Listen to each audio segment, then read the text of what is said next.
wabarakatuh. Waalaikumsalam warahmatullahi wabarakatuh. Kembali lagi di podcastnya Kantor Kementerian Agama Kabupaten Kepahyang. Bersama saya, Bella Salsabila Alfazain. Sahabat religi, hari ini kita akan membahas seputar tentang pernikahan dini atau pernikahan di bawah umur yang masih sering terjadi di kalangan masyarakat. Nah, hari ini kita akan membahas apa saja penyebab, dampak, serta upaya dari Kemenak, khususnya melalui kantor urusan agama, agar bisa menekan atau mengurangi perihal pernikahan dini atau pernikahan di bawah umur ini. Baik sahabat religi, untuk itu kita langsung saja sapa narasumber kita pada siang hari ini. Selamat siang Bapak. Siang.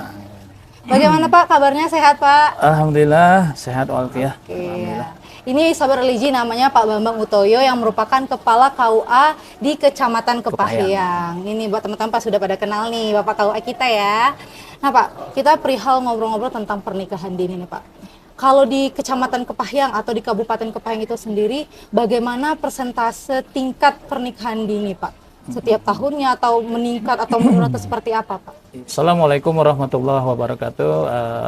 Sahabat religi sekalian, semoga sahabat semua dalam keadaan sehat walafiat dan selalu berada dalam ridha Allah Subhanahu wa taala. Jadi untuk pernikahan dini kalau kita presentasikan secara umum di Kabupaten Kepahyang, saya yakin itu meningkat. Tapi kita berbicara di Kecamatan Kepahyang aja dulu ya. Karena di Kecamatan Kepahyang tahun terakhir 2022 aja khususnya, itu memang signifikan. Naiknya itu drastis sekali.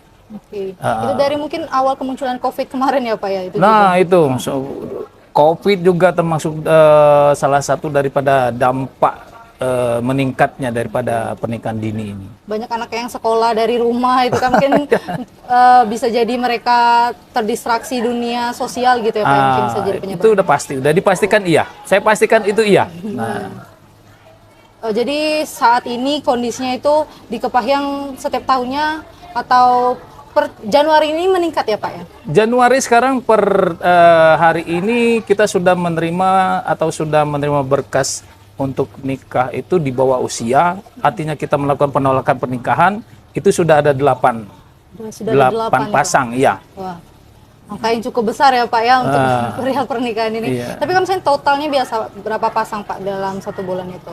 Perbandingannya lah berapa perbandingannya? persen? Kalau perbandingan 2022 kemarin 48 pasang. Ya mungkin kita ambil rata-ratanya sekitar 5 sampai 10 lah per bulan itu. Angka yang cukup mengkhawatirkan Ya. ya untuk pernikahan dini di Kecamatan Kepahyang ini menjadi masalah kita bersama sahabat religi. Bukan hanya bagi orang tua, guru, tetapi ya lingkungan sekitar kita untuk membahas tentang pernikahan dini ini. Baik Bapak, kira-kira nih Pak, apa sih Pak yang menjadi penyebab munculnya atau sering meningkatnya pernikahan dini atau pernikahan di bawah umur ini?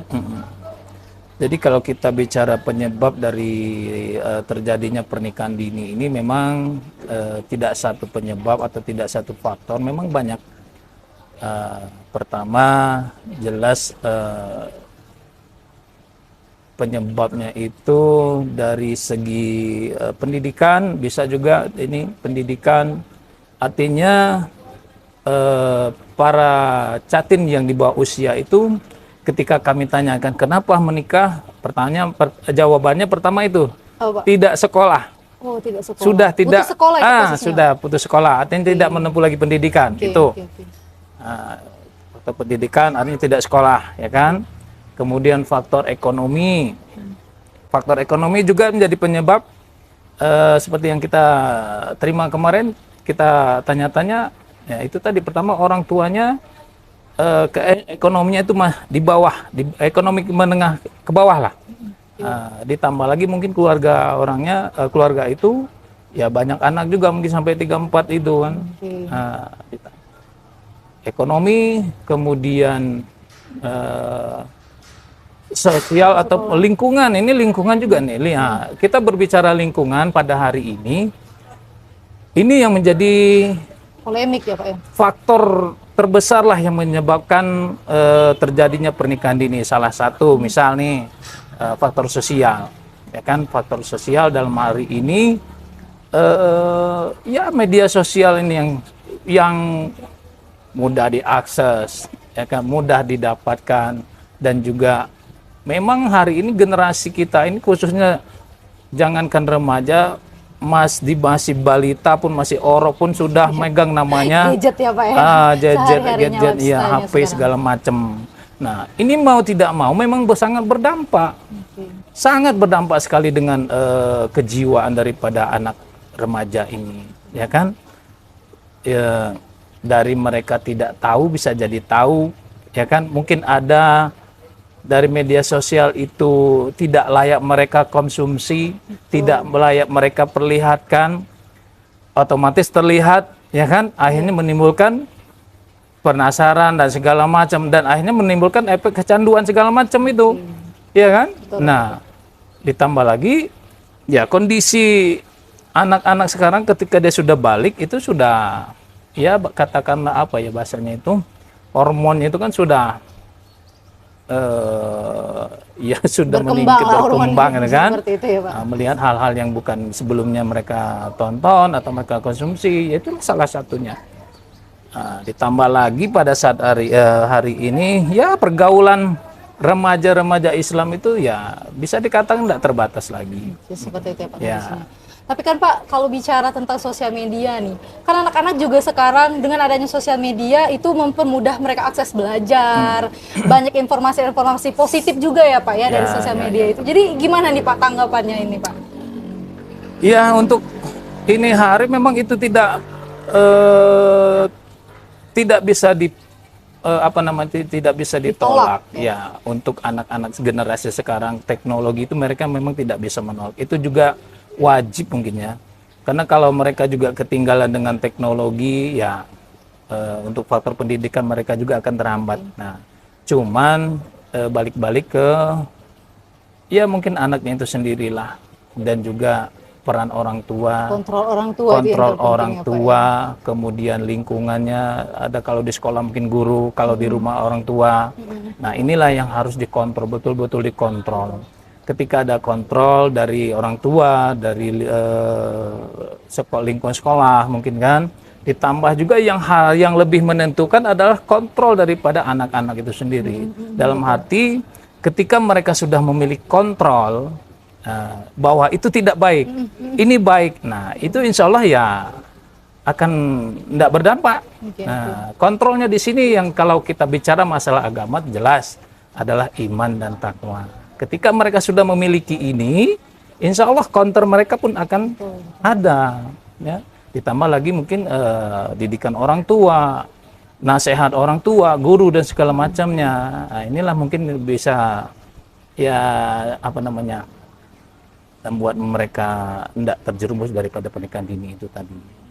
Tapi kalau tidak, kontrol orang tua tidak ada, kemudian kontrol dirinya juga tidak ada, dalam arti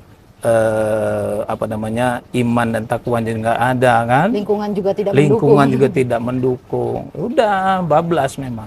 Seperti itu ya. Jadi itulah faktor-faktor penyebabnya nih sahabat religi. Kalau Bapak Kowa tadi bilang dia itu putus sekolah karena faktor ekonomi, terus yang terakhir dari media sosial yang sekarang sulit untuk dibatasi. Tetapi itu balik lagi ke kontrolnya para orang tua, peran orang tua, para tenaga pendidik dan juga lingkungan masyarakat gitu ya Pak, kepeduliannya ya Pak untuk anak-anak. Nih Pak, sebenarnya kalau kita bicara tentang penyebab, pasti ada dampak nih Pak, dampak dari pernikahan dini. Nih pandangan Bapak apa saja nih dampak pernikahan dini? Wah, kalau kita berbicara dampak, tentu dampaknya ada dampak. Ini kan kita bicara dampaknya ada dua nih, dampak negatif dan dampak positifnya. Boleh, Pak. Kalau dampak negatifnya jelas, kalau dia pernikahan dini, artinya usia belum matang dia sudah berumah tangga, ya dampak negatifnya secara psikologi, secara mental. Dia tentu belum siap untuk menghadapi kehidupan berumah tangga. Nah, dari segi psikologi, mental, juga dari segi katakanlah kemapanan, ya dalam arti ya pekerjaan mungkin bahasanya kan. Dari segi ekonomi mereka pasti ya belum siap. Nah, kemudian juga masalah ilmu juga mereka terbatas tentunya. ilmu tentang berkehidupan untuk rumah tangga itu kan mereka masih awam. Dampaknya pernikahan dini ini jelas broken home, perceraian tinggi. Pemicunya ya, pemicunya. Perceraian tinggi juga salah satu dampaknya tadi pernikahan dini. Nah, karena mengapa? Itu tadi emosionalnya belum terkontrol dan belum matang, psikologinya pun belum siap. Ketika mereka dihadapkan dengan permasalahan, ya mereka tidak punya kontrol. Betul. Selain itu juga Pak, sepertinya mereka bakal kehilangan yang masa-masa remaja. Nah itu sudah pasti. Itu Pak ya. Itu dampak kedahnya, pasti itu. Masa-masa produktif, masa-masa remaja. Iya, ya. Masa remaja mereka akan ya tidak seperti kawan-kawan yang lain. Ketika kawan-kawannya asik, sana sini, melanjutkan pendidikan, sekolah, bermain dan segala macam. Ketika kawan-kawannya asik, dia ya asik nimang anak, ya. Iya, betul. Nimang anak dan segala macamnya. Jadi itu pemicu dari perceraian karena keemosional salah tadi. Satunya, kehilangan masa remaja itu sayang sekali, sahabat religi di rumah. Ini buat adik-adik yang masih di tingkat sekolah ya, madrasah ya. Kalau ada berpikiran untuk menikah, coba dipikir kembali ini. Harus itu ya. Untuk masalah keterbatasan dana, pasti pihak sekolah itu punya solusi. Kalau kalian benar-benar niat kan untuk mendapatkan beasiswa di sekolah.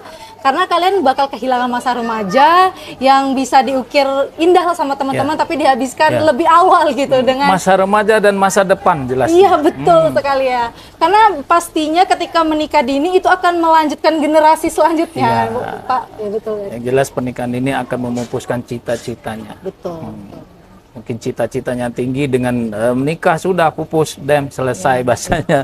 Dari awalnya megang pena, sering saya katakan waktu sekolah megang pena, ketika pernikahan terjadi, nikah di usia atau usia sekolah sudah ganti pena, ini tadi bisa jadi arit, cangkul, golok dan segala macamnya, atau skop ya, cangkul.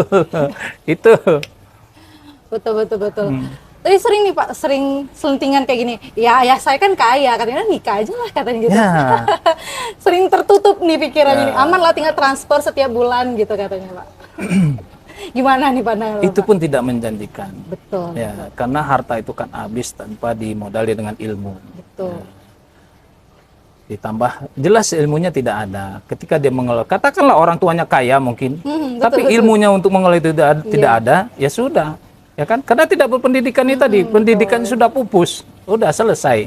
Ya saya yakin berapapun harta orang tuanya yang ada, udah habis tanpa itulah. Ilmu untuk mengelolanya kan ya Pak ya. Ditambah lagi mungkin psikologi belum matang.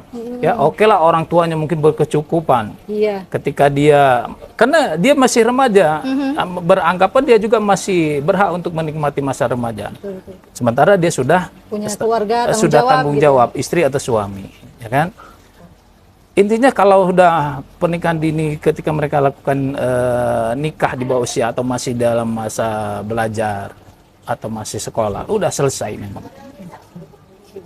Jadi banyak sekali nih dampak negatif. Tadi Bapak bicara ada positifnya ini nih. Ya apa nih Pak? Dari sisi positifnya jelas juga ya. Kalau kita pikir-pikir, ketimbang mereka berzina mungkin bahasanya ya, mudaratnya. Ketimbang mereka berzina, ketimbang mereka melakukan hal-hal yang asusila di luar norma-norma, ya lebih baik memang nikah sebenarnya. Seperti itu. Tapi banyak hal lagi yang sebenarnya bisa anak-anak lakukan ketimbang untuk memilih menikah seperti itu ya Pak ya. Banyak hal yang harus dipertimbangkan sahabat religi. Jangan langsung putus-putus karena satu hal tapi menutup hal-hal lainnya, hal-hal positif lainnya ya Pak ya. Nah, dengan adanya kondisi sekarang ya Pak, meningkat, terus banyak yang menikah dini nih. Gimana peran dari Kemenak melalui KUA untuk menekan atau mengurangi perilaku pernikahan dini atau nikah di bawah umur ini, Pak? Kalau kita di lingkungan Kementerian Agama, dalam hal ini adalah Kementerian Agama Kabupaten Kepahyang dan kemudian dikerucutkan lagi di KUA masing-masing kecamatan, terutama kita di Kecamatan Kepahyang. Memang hal yang sudah kita lakukan itu adalah sosialisasi, langsung bertemu dengan remaja. Iya, langsung bertemu dengan objek lah bahasanya, kan, remaja, siswa-siswi. Nah, ini memang kita adakan sosialisasi, kita lakukan bahasanya, kita berikan pengertian dampak dari pernikahan dini. Kalau kalian menikah dini pada saat ini dampaknya, begini dampaknya. Nah, inilah yang kita gencar. Ya, sekabupaten Kepahyang untuk kita Kemenak ini Kabupaten KUA sudah bahasanya mungkin sudah all out, sudah maksimal, ya kan kita melakukan sosialisasi itu.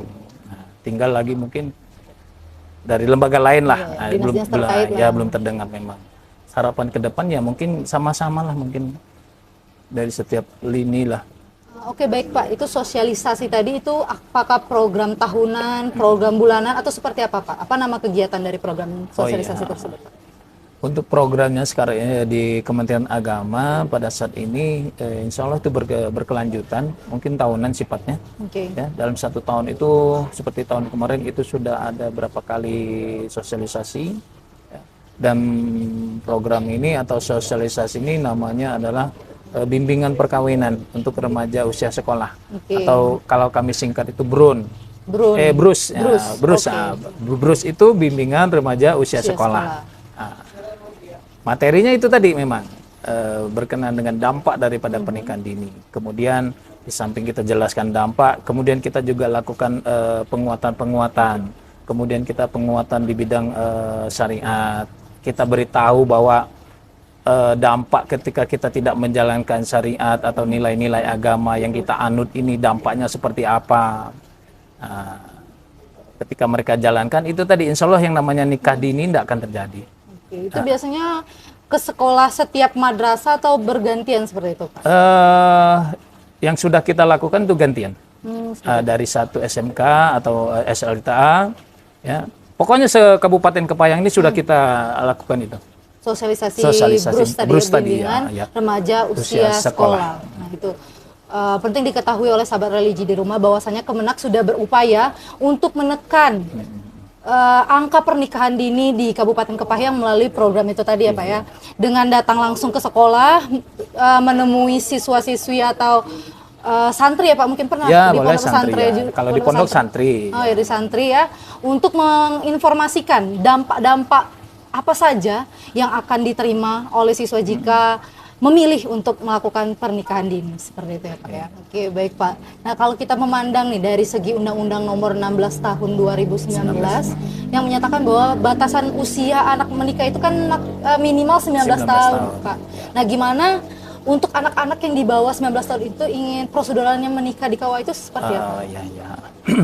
Jadi undang-undang memang sudah membatasi atau memberi batasan bahwa salah satu syarat untuk menikah di segi usia yang perempuan dan laki-laki itu batasan minimal 19 tahun. Baik laki-laki maupun perempuan 19 tahun. Ya, karena undang-undang ini sudah ada mengalami perubahan. Kalau sebelum direvisi perempuan itu minimal 16 tahun, laki-laki 19. Jadi dirubah, direvisi sama sekarang. Nah, sekarang pertanyaan bagaimana yang mungkin yang seperti Bella tadi sampaikan, yang pernikahan dini tadi kan di bawah usia, dan mereka harus menikah prosedurnya, ya tetap prosedurnya mereka seperti yang sudah dikeluarkan PMA segala macam, syarat nikah, NA segala macam ya, NA yang dikeluarkan desa ataupun lurah, kalaupun dia ada di luar kecamatan harus ada rekomendasi segala macam dari KUA. Nah, mereka mendaftar ke KUA, nanti KUA verifikasi, ketika dia umurnya dinyatakan di bawah usia, ya kita lakukan penolakan. Dasar penolakan inilah nanti mereka istilah mencari keadilan ke pengadilan agama, itu dispensasi pengadilan. Mereka sidang di pengadilan, ya. Melalui sidang nanti hakim memberikan izin, melalui keputusan dispensasi pengadilan. Setelah dapat baru ke KUA lagi. Itu udah pasti langsung otomatis dapat izin ya Pak? Ya. Prosedurnya seperti apa Pak kira-kira? Kalau saya ketahui, ya pasti diizinkan. Karena kebanyakan yang usia nikah di bawah usia ini itu tadi memang kondisinya harus nikah. Karena nggak mungkin hakim menolak atau tidak mengizinkan dia nikah, ya kan? Iya Pak. Sepanjang itu hakim pasti mengabulkan. Ada yang memang nggak seluruhnya yang nikah dini ini tadi kondisinya harus nikah ya dalam arti NBA itu ya. Nah, enggak juga, ada juga yang memang dia bawah usia nikah di bawah umur itu tadi karena enggak sekolah, pendidikan sudah enggak sekolah lah kan, putus sekolah. Sementara dia harus nikah. Ya udah mereka itu tadi melalui sidang pengadilan, dispensasi pengadilan. Ketika dapat surat dari pengadilan agama, ya baru mereka balik lagi ke KUA. Ya kalau sudah ada itu ya otomatis KUA juga nggak bisa nolak, harus diterima dan dilaksanakan. Yang terpenting mendapat surat apa itu Pak? Dispensasi pengadilan. Surat dispensasi pengadilan ya. Agama. Dan itu berarti sudah tercatat secara resmi di KUA. Ya. Oke Pak, tadi kita juga udah bicara perihal upaya dari Kemenak itu sendiri melalui KUA. Tetapi sejauh ini apakah sudah ada sinergitas antara Kemenak, masyarakat ataupun pemerintah setempat dalam menurunkan angka pernikahan dini itu Pak? Sejauh ini kayaknya belum ya. Sepengetahuan saya belum memang. Program dari pemerintah. Ada sekarang ini program pemerintah yang digalakkan adalah stunting. Iya betul. Ya, memang saya menilai stunting ini objeknya tadi itu tadi yang anak-anak usia yang di bawah umur lah ya, Pak, ya betul. Saya berdasarkan pemikiran saya bagi stunting ini tadi kan, betul. Memang stunting ini juga tujuan juga untuk menekan pernikahan dini juga. Artinya ke depan ya saya harap secara pribadi stunting ini memang tidak bisa adalah disosialisasi dengan apa ya, sebenarnya tidak tepat sasaran kayaknya. Karena stunting ini itu tadi objeknya menurut saya adalah remaja usia sekolah. Betul. Sosialisasi antara pemerintah dalam hal ini mungkin apa ya, dinas kesehatan mungkin BKKBN, dinas kesehatan, betul. Kita kerjasama memang harus kerjasama. Kemudian juga mungkin bisa dilakukan ke depan menurut pengamatan saya di desa itu. Ya, desa bisa melakukan ini mengingat mereka kan ada program. Stunting juga itu dititik beratkan di desa. Artinya dengan ada program stunting ini, kepala desa atau desa bisa melakukan program ini di desa setempat. Mereka kumpulkanlah anak-anak remaja usia nikah di desa itu. Usia dini. Pokoknya remaja usia sekolah, ya kan? Kumpulkan mereka, lakukan pembinaan, sosialisasi, ya segala macam lah bahasanya. Bisa jadi bekerja sama kesehatan, kemudian BKBN, dari Polri juga bisa. Ini juga bisa memberikan bimbingan kepada remaja nih, ya kan, berkenan dengan dia kenakan remaja penyalahgunaan obat-obat terlarang segala macamnya. Nah ini kayaknya memang saya belum ketemu. Mungkin dalam satu forum, satu kegiatan di situ ada kita, ada tenaga kesehatan, ada BKBN, ada kepolisian. Intinya menurut saya gini Bel, tidak bisa kita titik beratkan dengan satu lembaga saja. Misal kita Kemenak nih, nggak bisa dititik beratkan dengan kita, atau dengan kesehatan, atau dengan BKBN, atau dengan polisian. Artinya ini memang harus kita bersinergi dan berjibaku bahasanya. Ya, kita selamatkan generasi muda kita ini. Karena ya ketika generasi muda kita sudah pupus ya bangsa ini mau kemana gitu, ya kan? Sementara harapan kita, estafet kita itu mereka itulah. Maka sering saya katakan waktu bimbingan remaja usia sekolah, ini nilai-nilai ini yang saya tanamkan dengan mereka. Ya. Kalian adalah estafet daripada generasi sekarang. Kalau kalian tidak siap, kalau kalian katakanlah pupus berkaitan dengan nikah dini tadi, sudah bangsa ini udah kemana, gitu kan? Untuk adik-adik yang pada saat ini masih berada dalam dunia pendidikan atau masih sekolah, ya.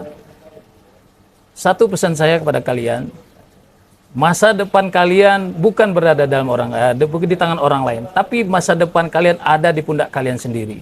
Bahagia atau tidaknya kalianlah yang menentukan. Orang lain, dalam hal ini mungkin orang tua, teman dan segala macam hanya mensupport, doa. Tapi intinya semuanya ada di tangan kalian, ada di pundak kalian. Ya. Cita-cita belum pasti. Kalau cinta itu sudah pasti, Allah memberikan jodoh untuk kalian pada waktunya nanti. Tapi cita-cita yang belum pasti, itu kalianlah yang menentukannya. Mau bahagia atau tidak, itu semua ada di kalian. Oke baik Pak, jadi itu tadi adalah harapan dari Bapak secara pribadi ya Pak, tentang rencana programnya semoga semua dari dinas-dinas terkait itu bisa saling bersinergi untuk menekan angka pernikahan dini di Kabupaten Kepahyang. Baik Pak. Nih, sebelum kita closing statement ya Pak ya, apa nih pesan buat Bapak untuk anak-anak atau siswa-siswa yang sudah terlanjur untuk memilih menikah dini agar mereka tetap bisa menjaga keluarga mereka menjadi keluarga tetap harmonis gitu ya. Pertama, nasihat dari segi katakanlah dari syariat ya, dari segi agama. Ini saya katakan dulu kepada mungkin adik-adik yang sudah terlanjur bahasanya sudah membina rumah tangga walaupun usianya masih dini.